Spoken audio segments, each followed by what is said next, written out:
오늘 함께 나눌 본 말씀은 예레미야 14장 1절에서 12절까지 말씀입니다. 가뭄에 대하여 예레미야에게 임한 여호와의 말씀이라. 유다가 슬퍼하며 성문의 무리가 피곤하여 땅 위에서 애통하니 예루살렘의 부르짖음이 위로 오르도다. 귀인들은 자기 사환들을 보내어 물을 얻으려 하였으나 그들이 우물에 갔어도 물을 얻지 못하여 빈 그릇으로 돌아오니 부끄럽고 근심하여 그들의 머리를 가리며 땅에 비가 없어 지면이 갈라지니 밭가는 자가 부끄러워서 그의 머리를 가리는도다.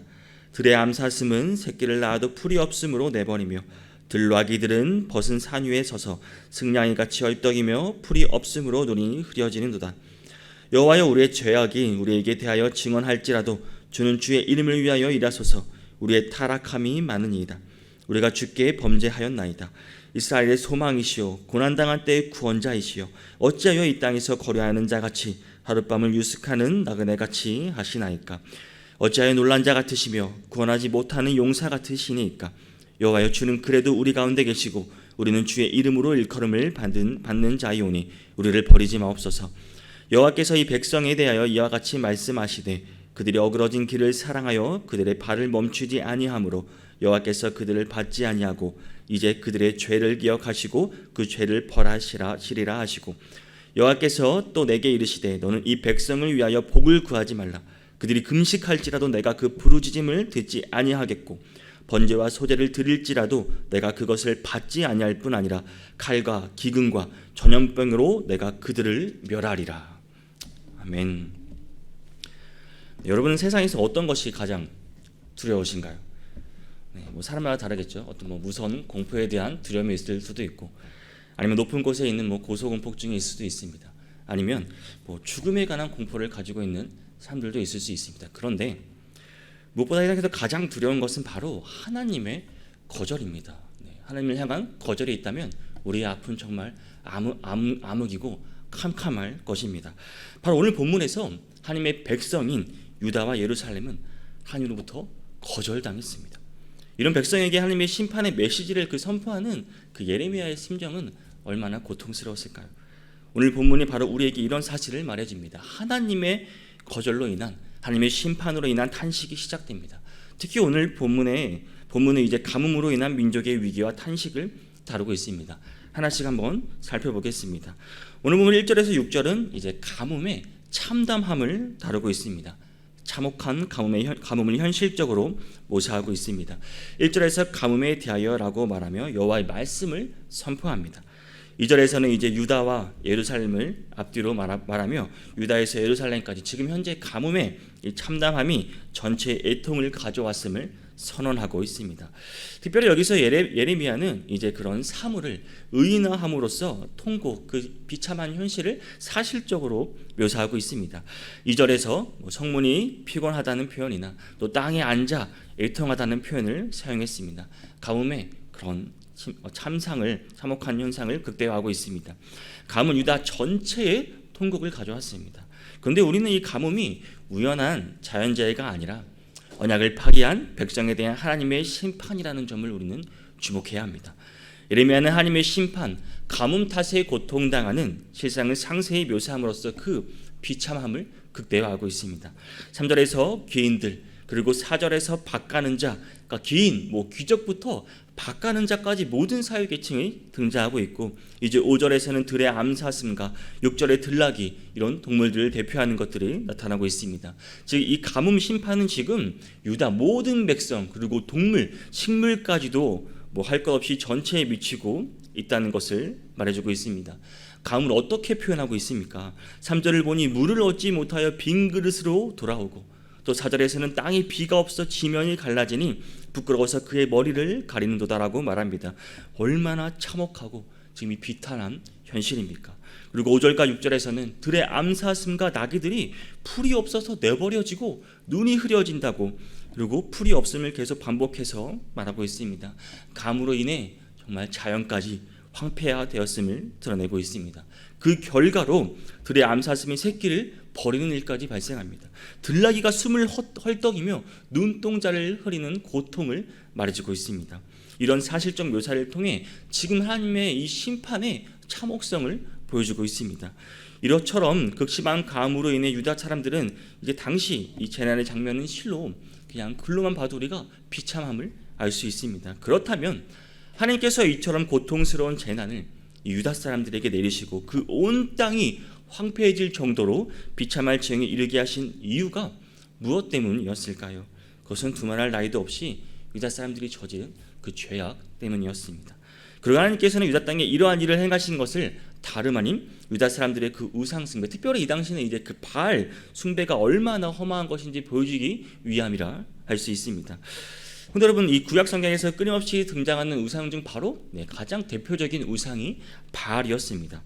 바알은 본래 성경에 이제 시돈으로 소개된 그 페니키아에서 유래하는데 이제 대기와 구름, 폭풍 그리고 비의 신으로 알려진 신입니다. 그리고 동시에 곡물, 과실, 가축 등의 결심 그리고 성장을 주권하는 신으로 당시에 숭배되었다고 합니다. 구약의 이스라엘 백성들은 원래 이제 가나안 땅 이전에는 이제 목축을 주역으로 하다가 가나안 땅에 정착을 시작하면서 농경 사회로 전환하게 되었습니다. 그 와중에 이제 이미 거기 있던 그 가나안의 주신인 바알 숭배의 미혹을 받게 된 것입니다. 결국 이들은 현실이 그러니까 풍요를 가져다주는 그 비를 주관하는 신으로 여겨진 이 바알을 의지하고 바알을 숭배했습니다. 그리고 이런 악행을 우상을 숭배하고 많은 악행을 저지르고 만 것입니다. 그러나 유다가 바알을 섬긴 결과가 무엇입니까? 그것은 오늘 말씀에도 보듯이 풍요나 병영 그들의 풍족이었습니까? 그것이 아니었습니다. 오히려 식수도 없고 농업 용수는커녕 짐승들조차 물을 마실 수 없을 만큼 혹독한 가뭄과 기근이 그들에게 찾아든 것입니다. 이 사실이 우리에게 말해주는 것이 무엇입니까? 이는 바알이 아니라 하나님께서만 세상 만물을 주관하시는 분이며 비를 내리고 멈추게 하는 분 역시 하나님의 권능에 따른 것임을 우리에게 알게 합니다. 성도 여러분, 우상을 숭배하는 자들은 그것이 마치 어떻게 생각합니까? 자신들에게 복을 가져다 줄 것처럼 생각합니다. 자신들이 원하는 바를 이루어 줄 것이라고 생각하면 그것을 따릅니다. 그래서 그런 일을 하는 것입니다. 그러니 그들의 생각, 그들의 기대는 결국 허망한 것이 돼버리고 맙니다. 결국 그들은 수치심으로 부끄러움을 당하게 될 것입니다. 열왕기상 18장 16절에서 이제 40절을 보면 과거 이제 엘리야 시대의 악한 왕 아합과 그의 아내 이제 이세벨의 보호 아래서 바알 선지자 그리고 아세라 선지자로 활동하던 자들이 이제 갈멜산에서 어떻게 합니까? 엘리야와 대결을 합니다. 그렇죠?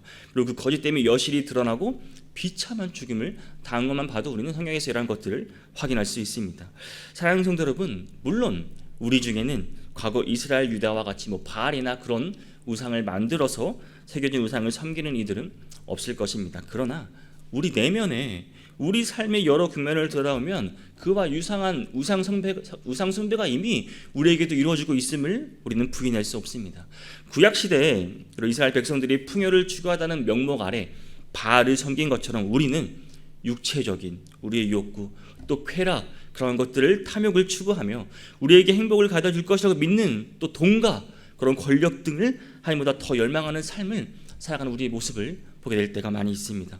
그러나 과거 우상을 섬기는 자들의 결과처럼 오늘날에도 하나님보다 세상에 속한 것, 영원하신 하나님 대신 이런 허탄하고 허무한 것, 유한한 것, 일시적인 것을 추구하는 삶을 사는 자들 역시도 그처럼 비참한 형편에 처금할 것입니다.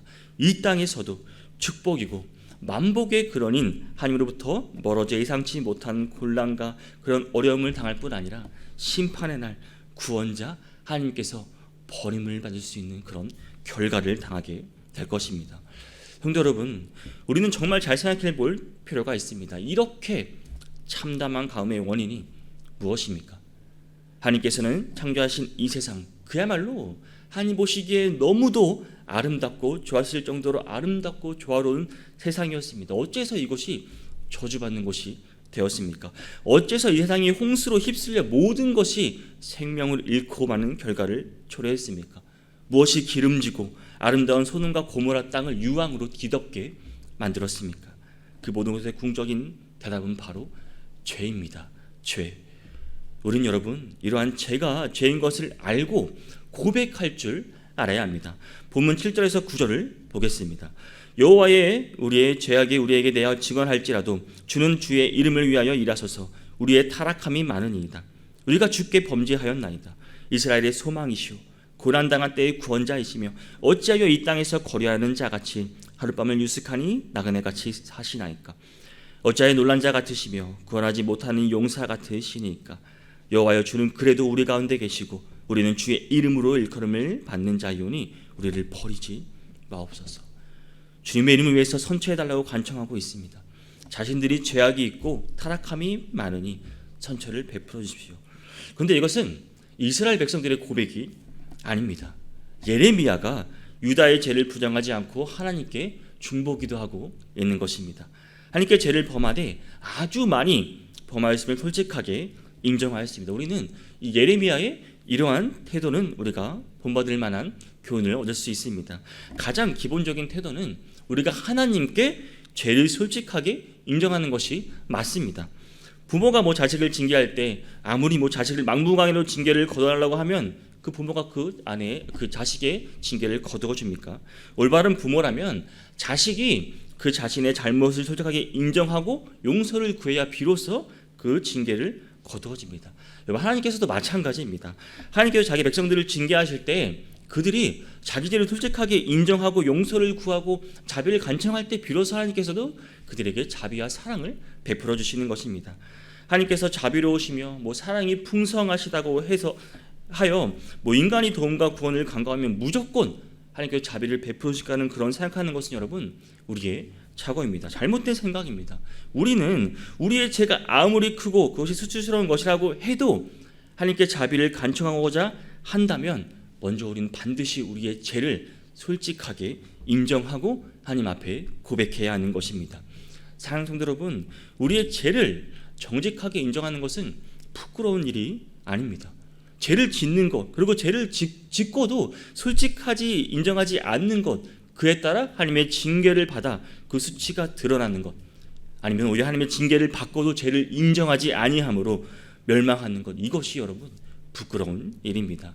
우리는 무엇이 진정 부끄러운 일인지 알아야 합니다. 그래서 혹 죄로 인한 징계와 고난 가운데 있다면 가장 먼저 우리가 해야 할 일은 바로 하나님의 자비를 간청하되 먼저 우리 죄를 솔직하게 고백할 수 있어야 하는 것입니다. 그것이 우리의 의로운 아버지이신 하나님의 자비와 긍휼을 체험하는 일임을 여러분 꼭 명심하시기를 바랍니다. 그런데 성도 여러분, 오늘 본문에서는 이러한 예레미야의 간청에 대하여 뭐라고 하십니까?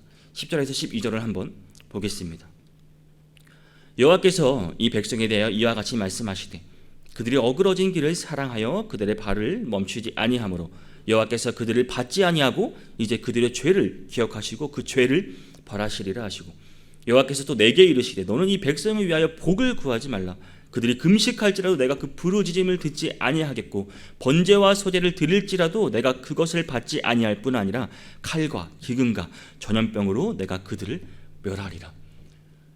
여러분, 하나님께서 그들을 받지 아니하고 이제 그들의 죄를 기억하시고 그 죄를 벌하시겠다고 하십니다. 예레미야를 향하여 너는 이 백성을 위하여 복을 구하지 말라고 말씀하고 계십니다. 한마디로 말해서 예레미야의 그 중보 기도를 거절하신 것입니다. 대놓고 거절하신 것입니다.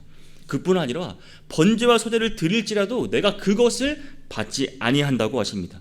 그들의 제사를 거부하시며 그들을 용서하지 않으시겠다고 지금 말씀하고 계신 것입니다.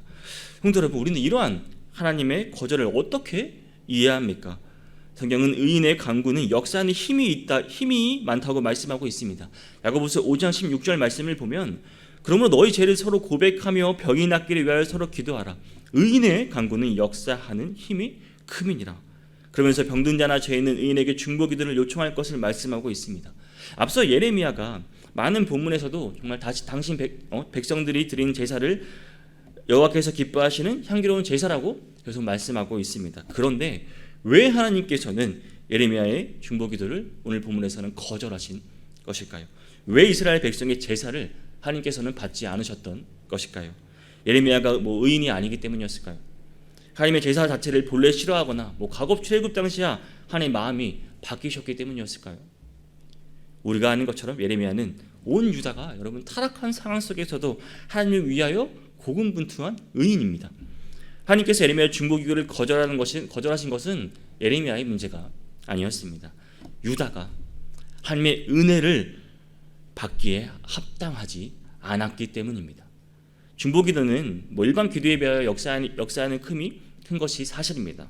하지만 중보기도라 해서 다 모두 놀라운 능력을 발휘하는 것은 아닙니다. 아무리 간절한 중보기도, 우리가 아무리 간절하게 기도를 한다고 해도 전혀 능력을 발휘하지 못하는 경우도 있습니다. 그것은 그 중보의 대상이 하나님의 은혜를 받기에 합당하지 않을 때입니다. 제사 역시도 마찬가지입니다. 여러분, 예배도 마찬가지입니다.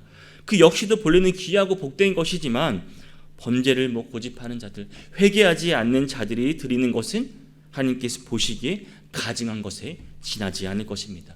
결국 이처럼 기도도 받지 않으시며 제사도 용납치 않으시겠다는 하나님의 말씀은 이스라엘 백성, 하나님의 백성에게도 심판을 당행하시겠다는 하나님의 굳건한 의지를 표현하고 있는 것입니다. 사랑하는 성도 여러분, 오늘 말씀에서 하나님께서는 예레미야의 기도, 이스라엘 백성이 드리는 이 제사를 받지 않으시겠다고 선언하셨습니다. 그 이유가 무엇인지 확고하게 지적해 주십니다. 바로 그것은 당시 이스라엘 백성들의 끊임없는 재앙, 우상을 숭배하는 그들의 헛된 죄, 회개치 않은 모든 범죄로 인한 것이었습니다. 이사야서 1장 13절은 이렇게 말합니다. 헛된 재물을 다시 가져오지 말라. 분향은 내가 가증히 여기는 바요. 월삭과 안식일과 대회로 모이는 것도 그러하니 성회와 아울러 악을 행하는 것을 내가 견디지 못하겠노라라고 말씀하셨습니다. 우리는 범죄와 또 기도, 회개치 않은 악행과 예배가 결코 공존할 수 없음을 확인하였습니다. 우리는 물론 기도로 하나님께 교제하는 삶을 살아야 하는 것이 마땅합니다. 예배로 하나님을 섬기는 삶을 살아야 합니다. 그러나 그 안에, 우리 안에 죄의 누룩이 있어서는 안 된다는 말입니다. 사랑하는 성도 여러분, 회개치 않으며 죄를 마음에 품고 악한 생각을 계획하지 마시기를 바랍니다. 그것이 나에게 합리화한다고 생각하지 마시기 바랍니다. 그렇다면 가장 거룩해야 할 우리의 기도가 예배조차 가증한 것으로 만들어버리고 사악한 것으로 만들어버린다는 그 사실을 여러분 기억하시기를 바랍니다. 그러므로 우리가 오늘 하루를 살아갈 때 우리가 늘 기도하며 우리 삶에서 예배하되 하나님의 뜻에 맞는 그 의로운 삶, 진실한 삶을 살며 그로 인해 기도응답을 우리 삶에서 오늘 하루 체험할 수 있기를 간절히 소망합니다. 하나님의 풍성한 은혜를 체험하는 그 예배를 드릴 수 있는 모든 성도님 되시기를 주님의 이름으로 축복합니다.